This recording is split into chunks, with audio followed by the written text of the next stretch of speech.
प्रभुंकर धन्यवाद प्रत्येक को प्रेज द लॉर्ड। प्रभु महान परमेश्वर अटंती। से आश्चर्य परमेश्वर आमान को सुंदर सुजोग देले, सुंदर सहभागिता देले।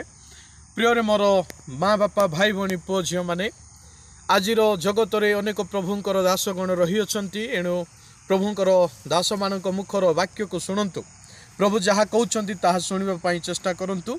आ विशेषकर मु प्रभुंकर दास मान को कहवाई चाहे जो मैंने कि पालक कार्य जड़ित तंटी प्रभुंक वाक्य जेपरी लिखा जाए एफिसियो पुस्तक 4 पर्व 11 पदर जेपरी लिखा जाए से कहा को प्रेरित कहा को भाववादी कहा को सुसमाचार प्रचारक पुणी कहा को पालक और शिक्षक रूपे नियुक्त करी दान करियछंती। हुए तो आपण मान को जदि प्रभु पालक करी नियुक्त करिछंती प्रभुंकर गौरव करंतु, प्रभुंकर महिमा करंतु एवं प्रभु जो नियुक्त करिछंती विश्वस्तता मने करी आमान को से पालक कार्य से नियुक्त करिछंती। भावंतु नहीं जे आमानकर ज्ञान हेतु आमानकर बल हेतु कौन प्रकार क्वालिफिकेशन हेतु प्रभु आमान को मनोनीत करिनाहंती।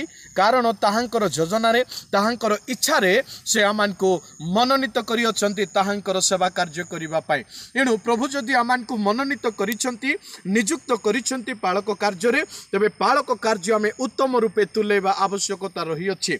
जेपरि कि प्रभुंक वाक्य रे लिखा जाए जिखरी 11 पर्व 17 पद रे लिखा जाए जे अकर्मणीय पालक पल त्याग करे से संतापर पात्र बोली लिखा जाए। पुणी ता तल को बहुत किसी विषय को लिखा जाए। एणु पालक माने सतर्क हेबा आवश्यक, सावधान हेबा आवश्यक। कारण परमेश्वरंकर वाक्य रे कहे जो पालक पल त्याग करे से संतापर पात्र। आपण माने पल को त्याग करंतु नहीं।